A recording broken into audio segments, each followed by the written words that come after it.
Hi everyone, now we are at unit number 5, Multivariable Calculus, lecture number 1. So functions of several variables. So first of all, in day-to-day life, how will you come across these functions of several variables? See, for example, if you want to look at functions of a single variable, say volume of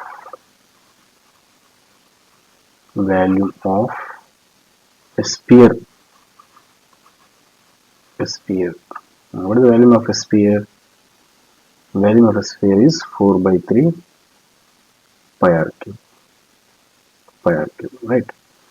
So indirectly, it is a function of single variable only. F of r is equal to 4 by 3 pi r cube. It is a function of single variable. Okay.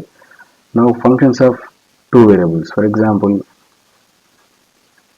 volume of a cylinder. What is the volume of a cylinder? Pi r square h, isn't it? So therefore, it is a function of now two variables r and h. Pi r square h. Okay. Next one, volume of a cuboid.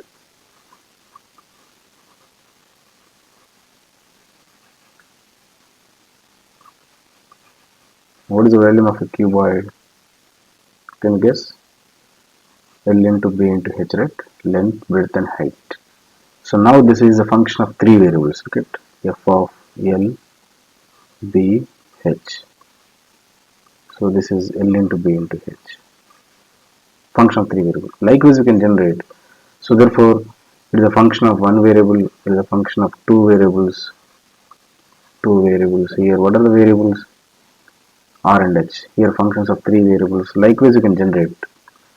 So these are some of the examples what we'll see in day-to-day life. Okay, thing where we can see the functions of several variables. Okay, now let us look into some properties of these functions of several variables, some limits and continuity, differentiability and partial derivatives and all those things. What we will see in functions of single variable, same properties we are going to see in functions of several variables. Several variables means what? More than one variable. So this is two variable, this is three variable. Therefore, these two comes under. So these two comes under functions of several variables. Okay. Now, n-dimensional Euclidean space. So look at here. Let R be the set of real numbers. Then R square represents. R square is a two-dimensional space, two-dimensional system, two-dimensional number system. R square means R cross R. So cross multiplication. It's a cross product. Okay. So R cross R is a number system now, two-dimensional number system.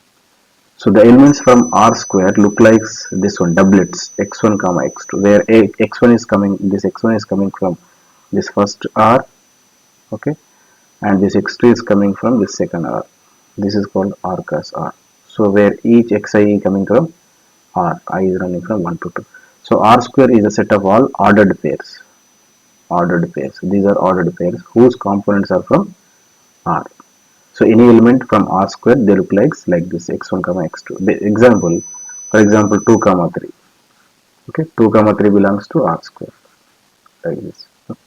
And minus 1 comma 1 by 2. Minus 1 comma 1 by 2, they belongs to R square. And why the word ordered I used here? Ordered means, look at first entry here 2, second entry 3. Which one is greater? 3 is greater. So 3 is greater than 2. Like this, minus 1 is less than 1 by 2. 1 by 2 is greater. Now you are able to compare. You are giving to order. That's why these are order pairs. For example, if you look at the complex numbers, for example, 2i, comma I. In this, which one is greater? We cannot compare. We cannot compare first complex number. That's why these are not ordered pairs. You cannot give the order for these complex numbers. Okay. Only these are ordered pairs. Pairs, that means 2. Ordered. You are giving order. That's why these are ordered pairs. Okay. Next one. Similarly, R cube. R cube means three-dimensional number system. So R cross R cross R.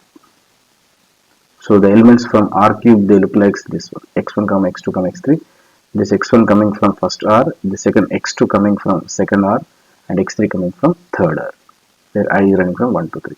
So R cube is a set of all ordered triplets. There are 3 numbers, that's why triplets, and these numbers you can order. For example, look at minus 1 comma 0 comma 3. In this, which one greater? 3 is greater, next 0 is greater, next minus 1. Like that you are giving order for these 3 individual numbers. That's why these are orders, but they are 3, right? So order triplets whose components are from R.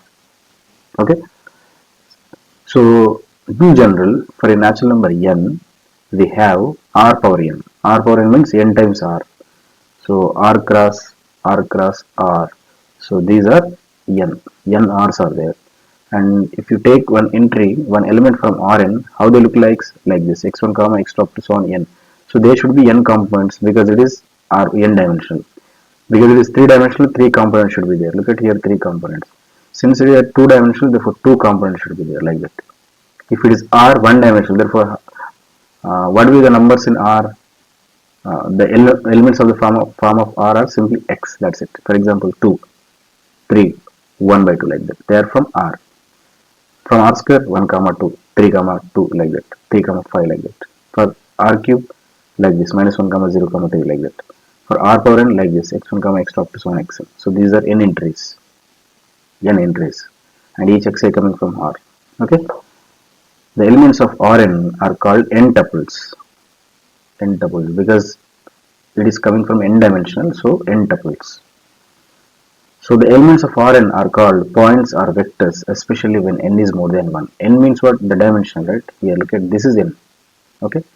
So this is n, this is dimension. If n is more than 1 means what? R square, R cube, up to so on, all these things. If you take R square particularly, how the elements are look like? They look like, for example, 2 comma 3. So 2 comma 3, if you are writing like this, if 2 comma 3 are coming from R square, then this you can write 2i plus 3j also, right? In physics context, 2i plus 3j. It means 2 comma 3, right? Physics people will read this one as 2i plus 3j. It is nothing but this is a vector. That's what here written.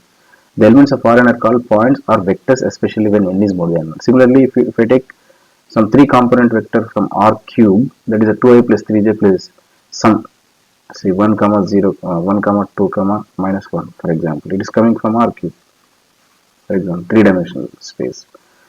Now the physics people will read this one as some I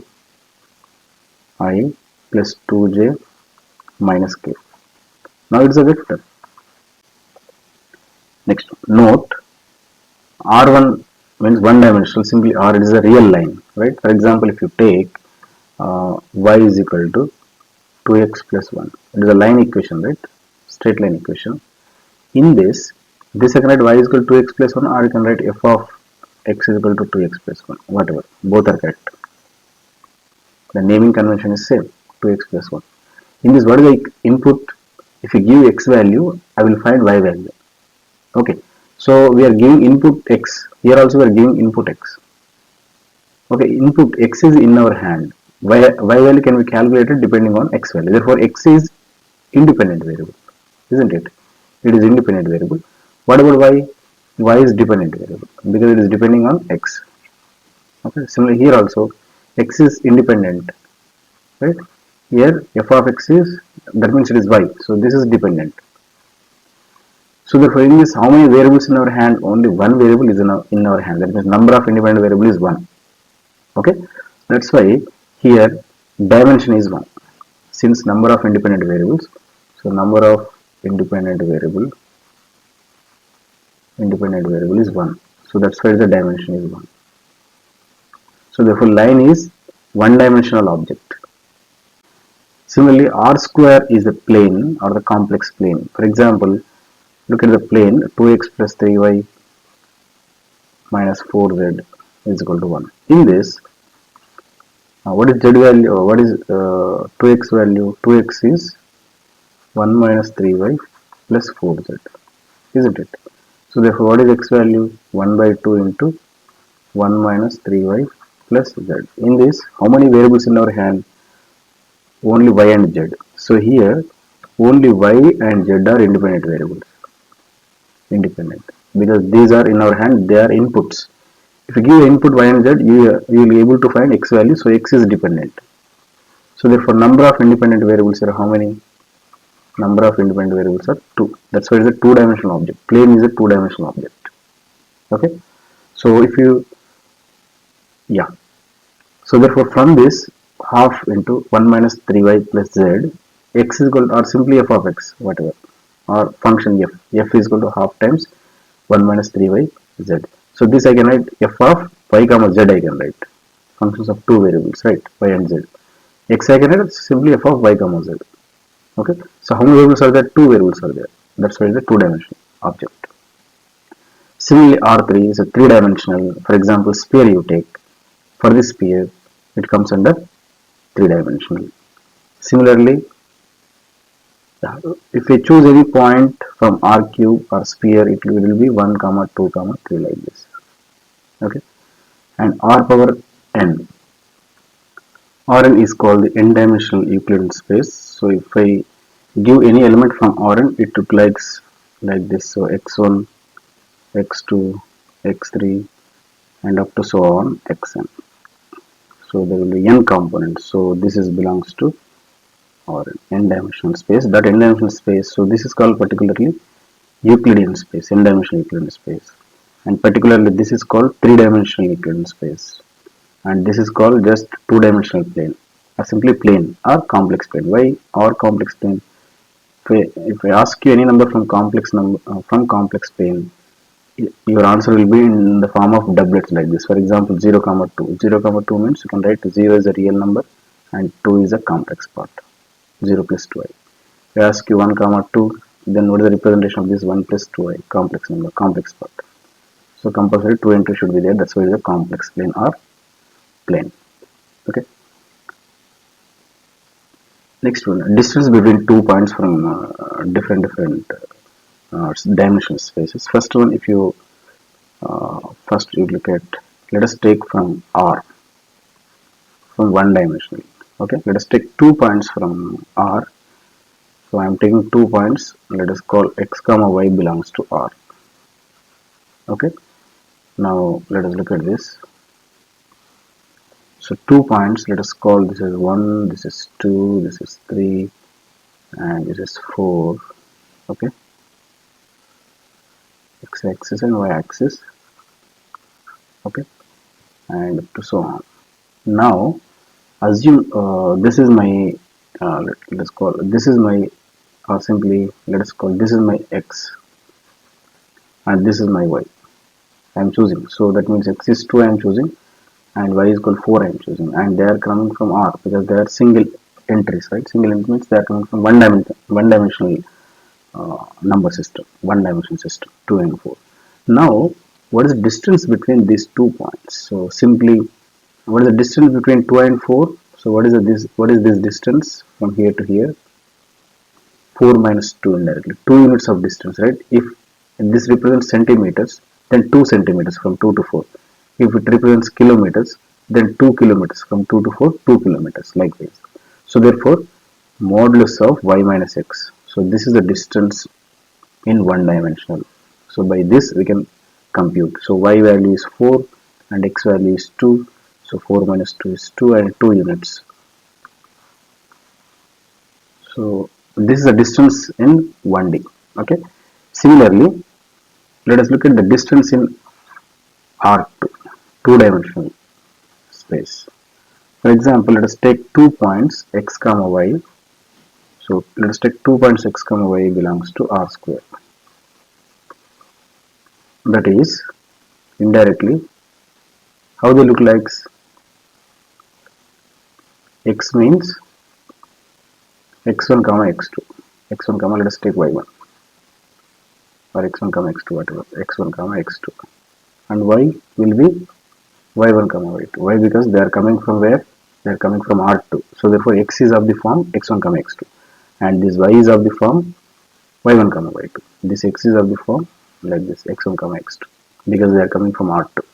Now let us compute the distance between these 2 points. Okay, simply I can write y minus x like this, or you can write d of x comma y, distance between x and y. So this is square root over, what is the distance? Y and x. Okay. What is the distance? Y1 minus, or simply x1 minus y1 whole square. This one already, this is a straight line length, right? Plus x2 minus y2 whole square. So this is the distance in two dimensional. Similarly, what is three dimensional? If you take r cube, so then how the elements are look like? So x comma y comma z we should take from R3. Since it is three dimensional, so therefore the elements are look like x1 comma x2 comma x3. So and y is of the form y1, y2, y3, and these are belongs to R cube because three components are there. Now again same story. So distance between x and y will be like this, or distance between x and y like this you can represent, and that will be square root over, yeah, x1 minus y1 whole square or y1 minus x1 whole square, whatever, because square is there, that negativeness will go, plus x2 minus y2 whole square, okay, and plus x3 minus y3 whole square, x3 minus y3 whole square. So this is the formula for our distance between two points in three dimensions. Similarly, if I take four dimensions, same thing, only 4 will come here, x4 minus y4 whole square. Likewise, if I take n, so therefore up to so on, let us take nth dimensional, so Rn. If you take n dimensional space, so the elements x comma y are coming from Rn. Now how they look like? That means x is of the form x1, x2, x3 up to so on xn. N component should be there, and y is of the form y1, y2, y3, and up to so on yn. Okay, and these are belongs to Rn, n-dimensional Euclidean space. Now what is the distance? So the distance between the points y and x is, you can represent like this, d of x comma y, distance between x and y. Okay, and this will be square root over, so x1 minus y1 whole square, okay, plus x2 minus y2 whole square, okay, plus up to so on, the last one is xn minus yn whole square, yn whole square. So this is the distance between two points in Euclidean space. Okay, so this is distance between different dimensional spaces. Next one, neighborhood of a point. Yeah, let us look at, I am looking for n-dimensional Euclidean space. Let us take a point from Rn. So I am taking point A. That means it took like a1 comma a2 comma an, because it is n-dimensional space n3. The point P, its name is P in Rn, and delta positive. I am taking a small positive number delta. So the delta neighborhood of the point P is denoted by n delta of A or n delta of P. So P is a point with the distance delta. I am taking a neighborhood. The neighborhood first letter is capital N. That's what n of n delta of P, and is defined as n delta of A or simply n delta of P. So n delta of A or n delta of P is how it is generated, that neighborhood. So collection of all the points x from where, from Rn. How they look like? x1 comma x2 comma up to so on xn. They look like this, such that what is the condition? Distance between x and A should be less than delta. Distance between x and A. So these points are collecting x with respect to which point? A. So center is A. So therefore the distance is less than delta, then that point you can take inside. For example, look at for one dimensional. See, let us take this point is some 2. How to create neighborhood around 2? So it will be on the line only like this. So from this center, okay, this distance should equals to this distance, right? From the center, right hand side distance should be equal to left hand side distance. Then only this is called what is this is called an interval with center 2, okay, or neighborhood with center 2. Center 2 I am telling, that's why it should be in center. So this distance must be equal. So for example, if I take delta is equals to 1, then one distance interval I want. Therefore 2 plus 1, so this must be 3, okay, and this must be 1, like this. So now 1 comma 3 is an interval with center 2. So therefore delta must be 1. With one distance interval we are constructing. So same thing if you go for two dimensional. So for example, let us take this is my center. Okay. See, one dimensional means in on x-axis only you have to take the interval, on x-axis only. This direction and this direction only you have to take, left and right. But if I take a point here in the plane, in which direction you have to take? There is no line here, right? Therefore, in all the directions you have to take. That means, for example, if I want delta is equal to 1. So, one distance points I want. Therefore, from here to here, let's say this distance is 1. Therefore, this point I have to take. Okay? This point. Next, from here to here is also 1 unit. Therefore, this point I will take. And from here to here also 1. Therefore, this point I will take. From here to here, 1 unit. This point, this point, this point, this point. Look at. Indirectly, you will get a circle, right? The disk. So all these points belongs to that neighborhood. Therefore, in two-dimensional, neighborhood means a disk. This is a neighborhood in two-dimensional. So similarly, if you look at three-dimensional, so let us take any object. Okay. So this is x-axis, this is y-axis, this is z-axis. So let us take, I am taking a point in the space. Let's call it some x comma y comma z. Now what is the distance, what is the neighborhood of this point with respect to this center, and delta is some 1 unit. That means radius is 1 unit. 1 unit distance points I am going to collect. So therefore all these points, but it is in space, that's why you will get a sphere. Indirectly you will get a sphere. So now this is a sphere. So a sphere of radius 1 will be the neighborhood. So depending on the dimension, we can see the neighborhood shape. So neighborhoods are here spheres. Here the neighborhoods are disks or circles. All these points.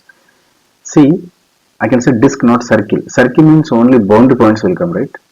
See, if I take one point here, for example, look at two dimension. If I am taking one point here, does it belong to this interval? Yes, it belongs to this interval, because if this is a and this point is some x1, what is the distance between x1 and a? It is strictly less than 1 only, right? So therefore it lies inside. That's what I am looking here. Look at distance between x and the point. A is the center. So from the center, distance between the center and the point should be less than delta. Less than delta. Why less than or equal to? If I take less than or equal to, it is a closed one, right? It is closed one. It cannot be called as a neighborhood. See, 1 comma 2, this is closed interval. So 1 comma 2, this one is a neighborhood now. Open interval you have to take. Open interval can be called as a neighborhood. Similarly, here also open means dot dot dot. So boundary points we should not take. Only inside points I have to take. Inside points. Inside point means if I take distance is exactly equals to d of x comma a is exactly equals to delta, that means only boundary points I will collect. Okay. Now distance between x and a less than delta means what? Inside points I am collecting. So distance between the point and center is less than delta. That means what? Inside points. And d of x comma a is more than delta means what? The points are outside of the disk. So for example, if I am taking one point here, look at, I am taking, this is a point. Okay. Now what is the distance between a and this point? It will be more than delta, right? Because this is a delta, this is a radius delta, this is delta, and distance between a and this point is compulsory more than delta only. So this represents will gives you exterior points, and this represents will gives you interior points, and this representation will gives you boundary points. Okay. If I give you this one, then what is the distance between x and a is equal to 0? That means what? Can you give a point x? So the distance between x and the center a is 0. The point is itself only, like a only. A to a, the distance is, that means you are choosing x is a only. Okay. So the distance between x and a will be 0 now. So this shows it is a center. Therefore x is center. X is center or simply which is A, like this. Okay. So in the same way, n dimensional Euclidean space, the neighborhood will be, so now here in this, in two dimensional, I am representing like this. So neighborhood of the point, let's call this A, the point is some P. Okay. Neighborhood of the point P with the distance delta, n delta of P, like this. Similarly here, if this distance is some, for example, alpha is a distance, okay, and this point is some, yeah, let's call this point is some Q. Then what is the representation of this entire neighborhood? N, that means neighborhood of the point Q with the distance alpha. So n alpha Q, neighborhood of the point Q with the distance alpha. Similarly here, same thing. Neighborhood of the point P, the distance delta will be collection of all those points X. I am collecting all these points from Rn. How I am collecting? So that distance from the center should be less than delta. That means only interior points will get. That is called neighborhood in n-dimensional Euclidean space. Okay. That means indirectly, what is the distance between X and A? That will be formulated like this: summation I is running from 1 to n xi minus a whole square. Just now we computed, if x is equal to, look at, if x is equal to x1, x2 up to so on xn, okay, and y is equal to, I'm taking 2 points from Rn, okay, y1, y2 and up to so on yn. These two are coming from where? Coming from n-dimensional Euclidean space. Okay. Now the distance between x and y, just now we have written square root of x1 minus y1 whole square, isn't it? Plus up to so on xn minus yn whole square. All these under square root. So in the same thing only, this one only. So if I want to write this one in summation notation, summation I running from 1 to n xi minus y whole square, that's it. If we expand this, we will get n sums in this inside, n brackets we will get. So this is the distance between x and a in Euclidean space, and that distance should be less than delta. Such kind of points x only I will collect indirectly, interior points I will collect. Okay. Next one, deleted neighborhood of a point. Deleted neighborhood of a point means center we need to remove. So center we need to remove. Let me tell these things.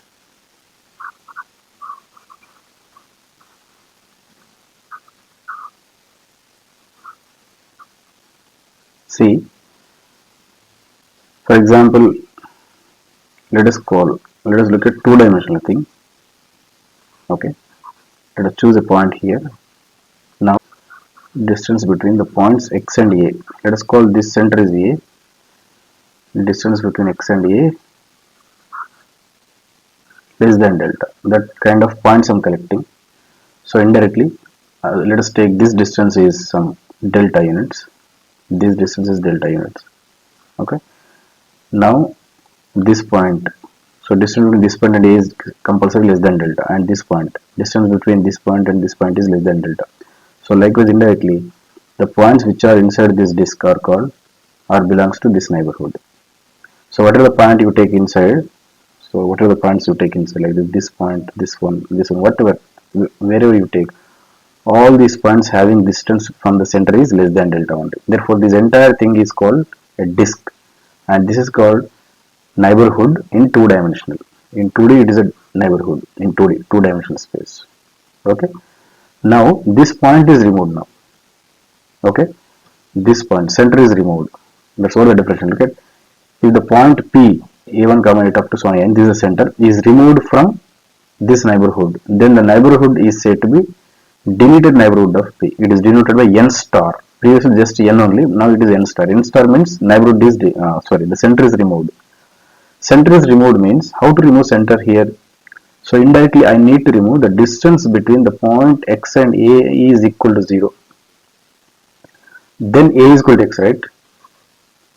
The point x is equal to a only indirectly, right?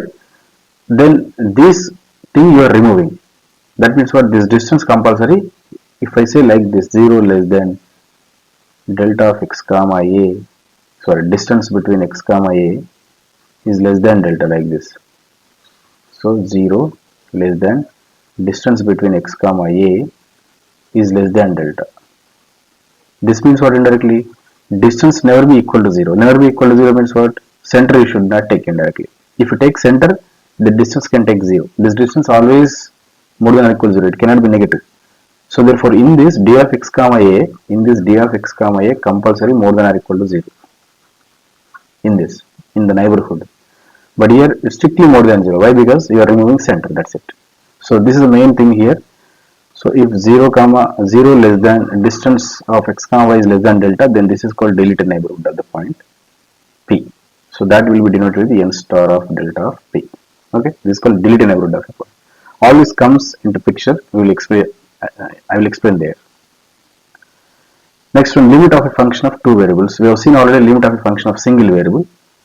Now it is two variables. Let f of x comma y be a function of two variables, which is defined on D. What is D? D is coming from R2, two-dimensional, because function of two variables is a function of two variables. Therefore, D is coming from R2, except possibly at x0, y0. This is the center. Except the center, it is well defined in this domain D. Okay. If for every given epsilon positive, which is small number, there exists a number delta positive such that modulus of the function and the number L is small for all the points in D except the point x0, y0. That is, the distance between the function and a point is very small whenever this thing happens. Now what is this? Indirectly this is called, this is means delta of, distance between x and a. X and a. What is a here? x0, y0 is a. So this is a now.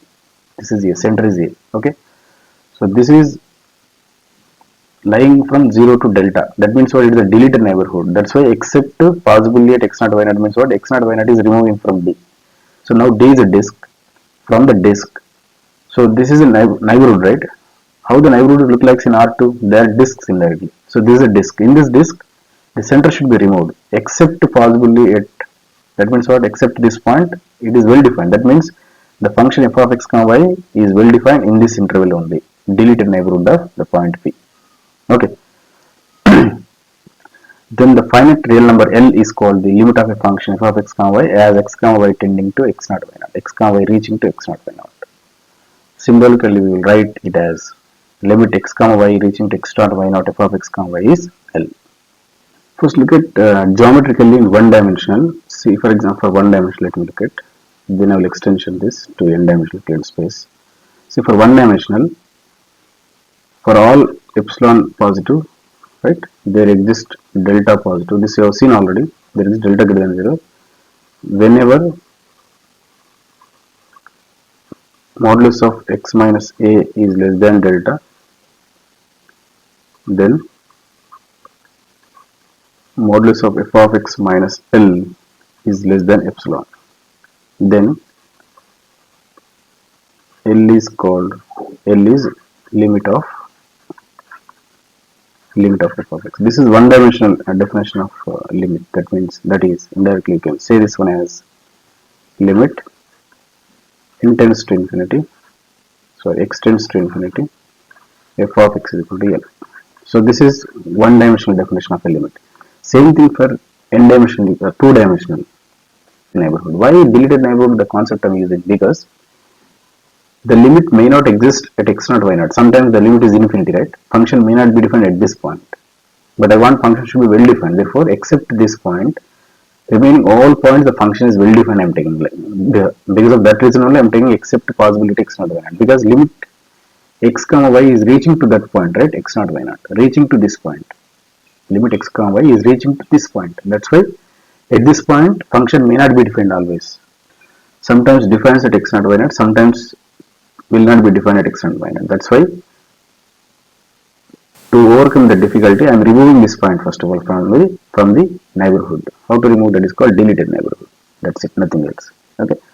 So same thing for two dimensional. So if limit exists, call it as L. Then limit x comma y both reaching to x0, y0. F of x comma y is equal to L. So what is the geometrical meaning of this thing? Okay. Let me look at here. See, first let me look at one dimensional. For example, f of x is given to us. Okay. See, whenever x minus a is less than delta, that means, so let us take in this. So this is my neighborhood. So in this neighborhood, center is A. So the center is A. Now you choose a point x from in this interval. Okay, I am choosing a point in this interval x. Now whenever x minus A is less than delta, okay, if delta is, for example, is radius is 1, let us take radius is 1, delta is 1. Okay, this distance is 1 from center to this end.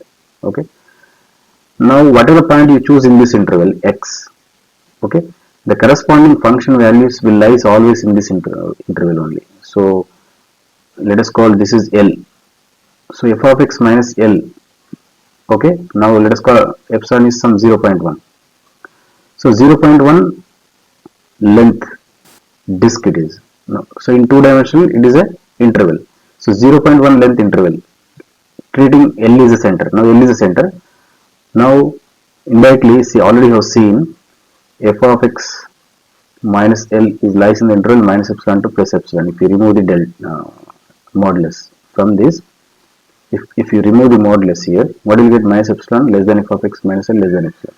So you add L both sides. So L minus epsilon less than f of x less than L plus epsilon. Indirectly, f of x is lying in the interval L minus epsilon to L plus epsilon. That's what L is the center, and this is L minus epsilon.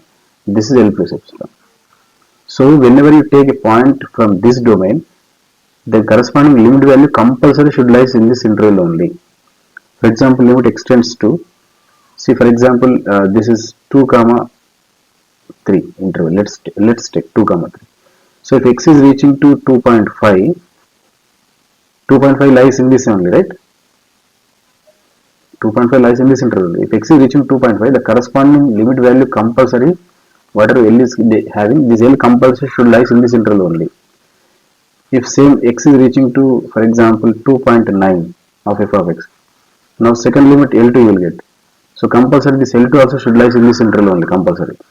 If whatever the point you take inside 2 comma 3, the corresponding limit value should lies in this interval compulsory. Then only limit exists, otherwise limit does not exist. For example, there is a point, for example, x is reaching to 2.1 and f of x is, which is L3, but L3 does not lies in this interval. It is lying outside of L minus epsilon to L plus epsilon. They can say that limit does not exist. Overall limit for f of x does not exist. For each and every point inside this interval, the corresponding limit value should lies here only. Then only limit exists. Same concept for two dimensional only. Look at this. See for example, yeah.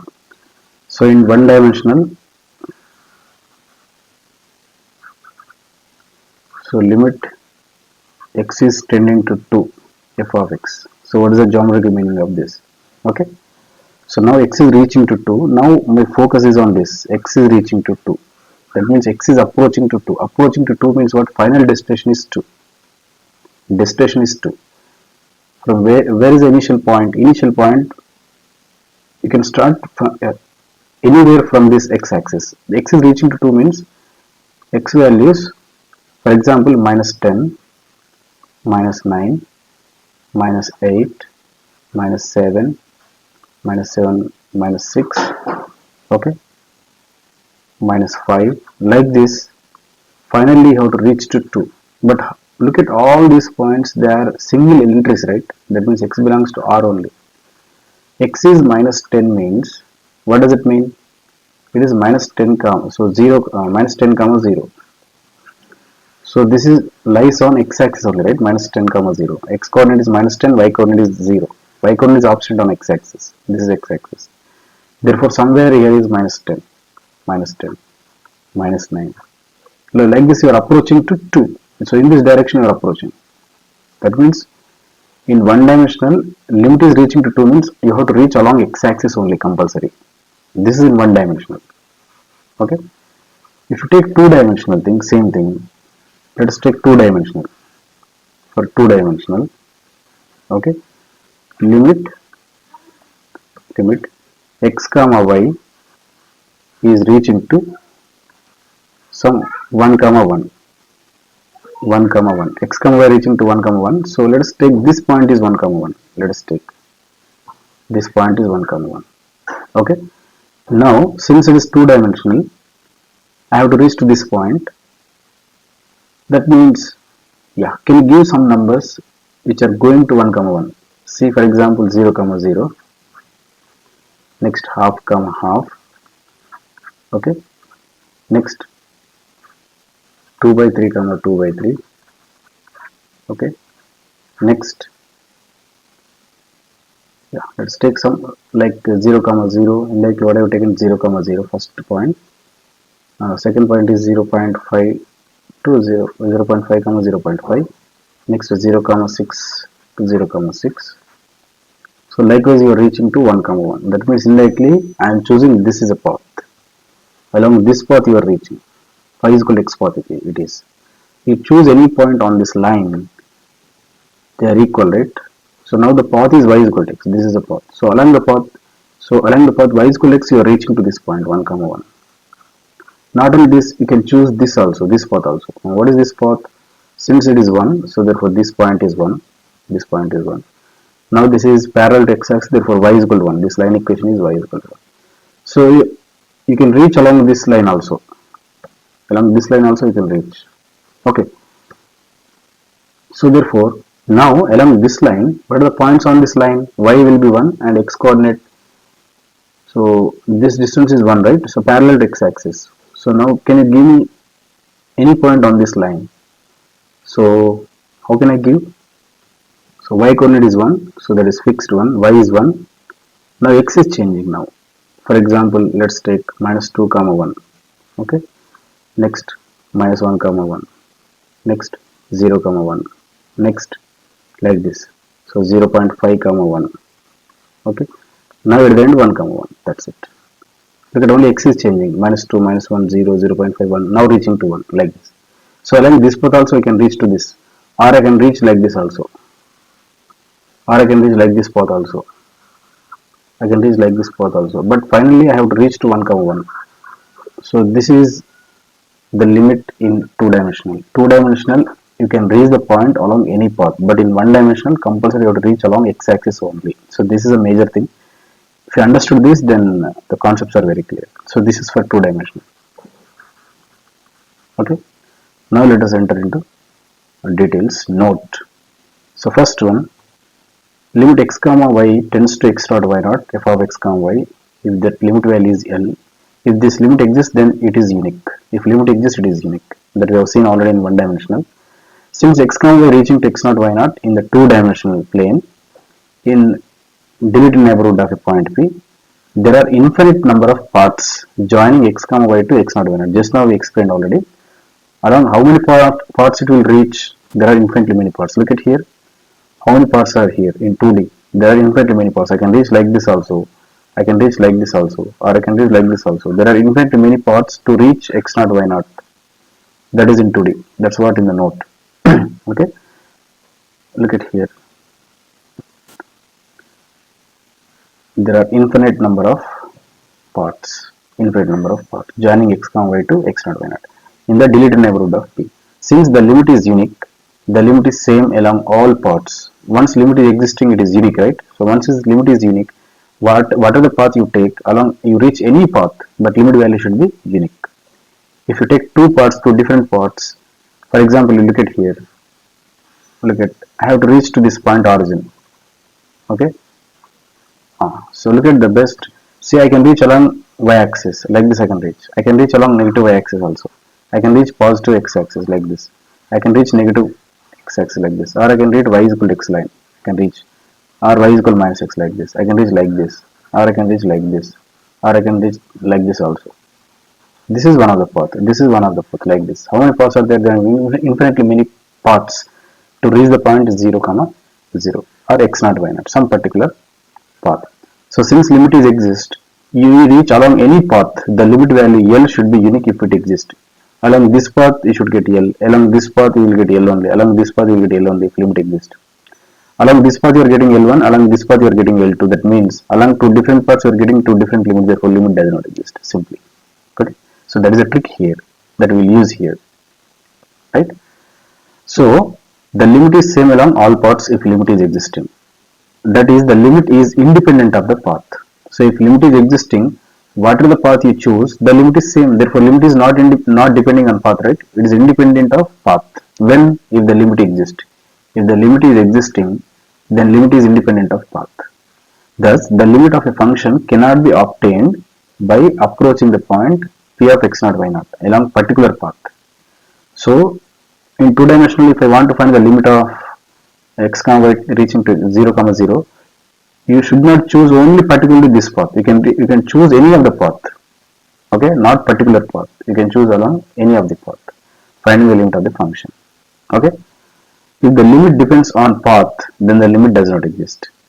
Limit depending on path means what? Along one path you are getting one limit, along another path you are getting another limit. That means depending on path, then limit does not exist. That's why I said along this path you are getting L1, along this path you are getting L2. That means what? If along two different paths you are getting two different limits, therefore limit does not exist.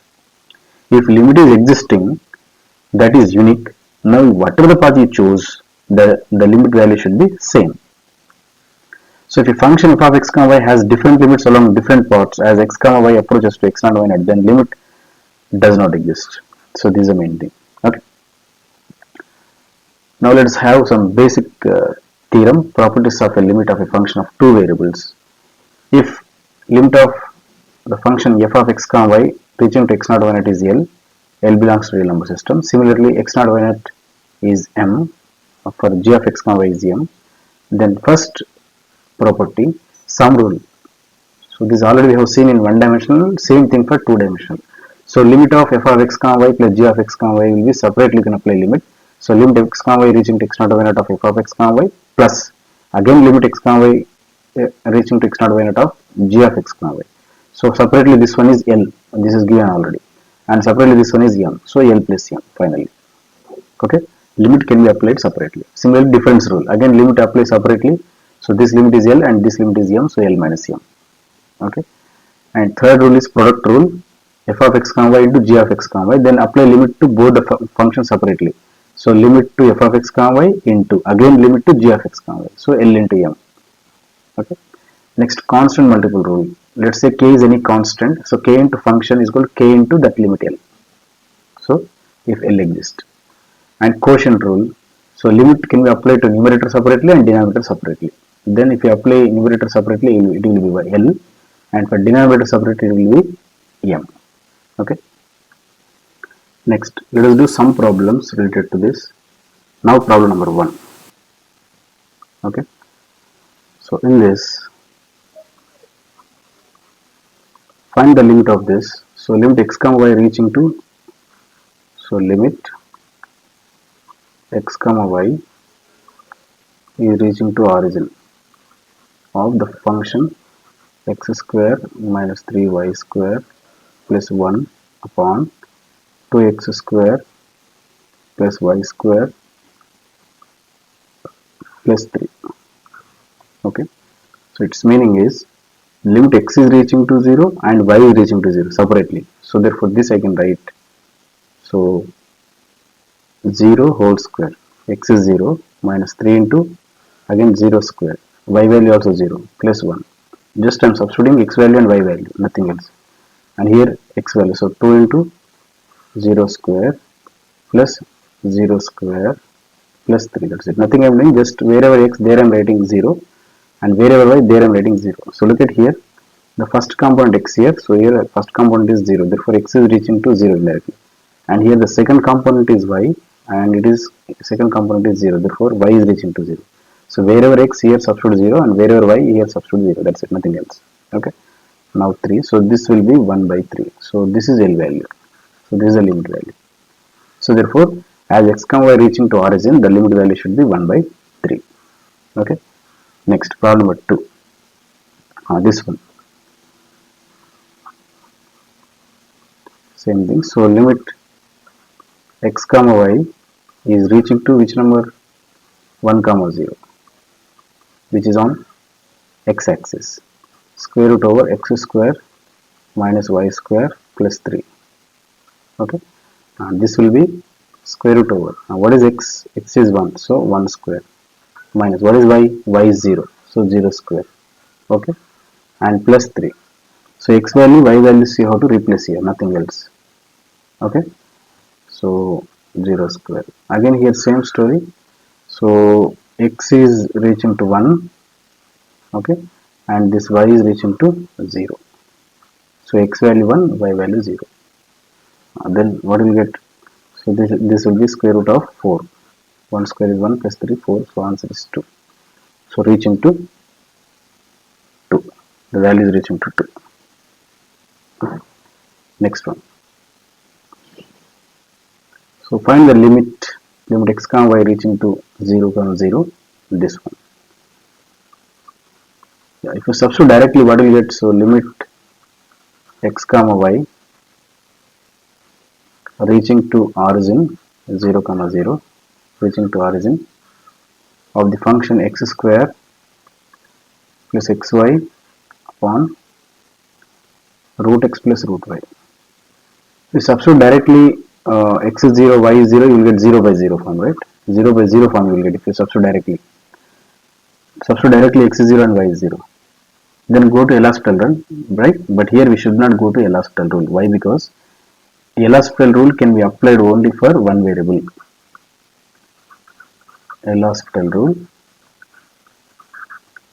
can be applied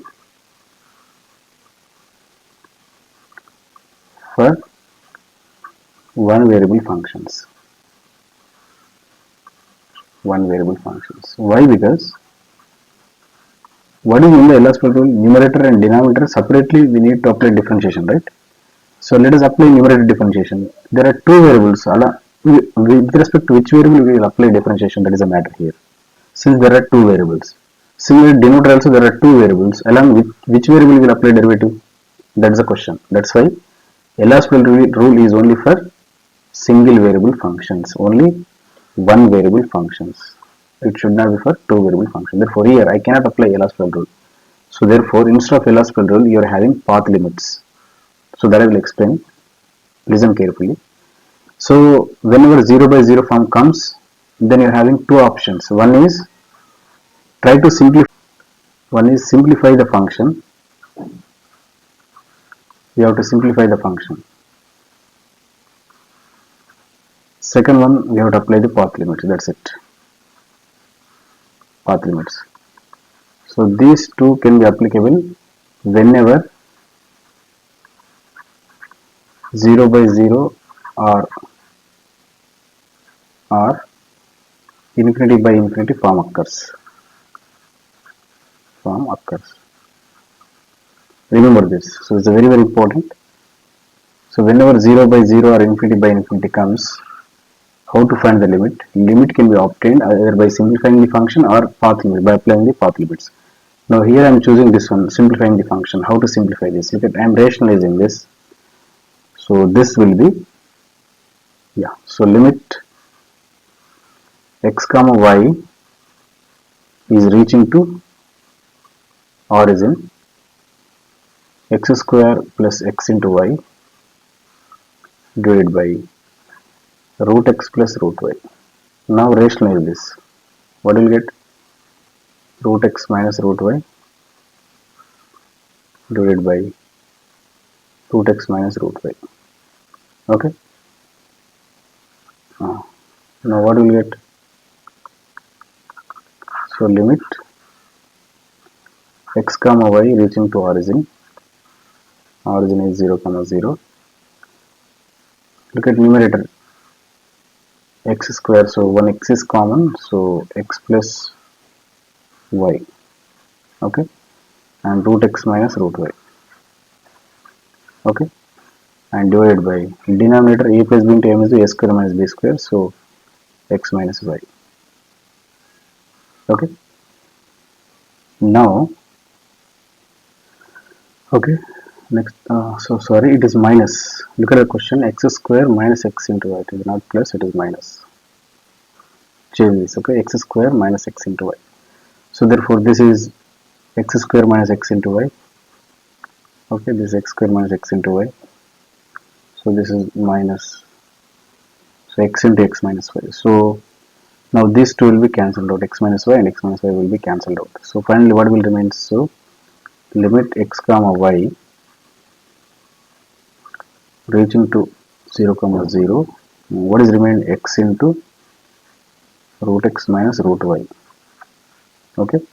Now you apply the limit 0 into root 0 minus root 0. Answer is 0. If again 0 by 0 is coming, then again you go for either simplify the function or go to the path limits. So these path limits I will explain in next class. Now this is simplifying the function. So whenever 0 by 0 or infinity by infinity comes, we can apply these two techniques. In these two, simplify the function is over. This is simplifying the function. Like this you can rationalize or you can simplify the numerator and denominator so that the function becomes simple. Look at here. This is simplification of the function only. What is simplified function? So this is a simplified of the function x into root x minus root. This is a simplified function. Then later we applied the limit. Now look at, so far I didn't apply the limit. Only I am simplifying the function. Look at, this is called simplifying the function. Okay. Now the limit is 0.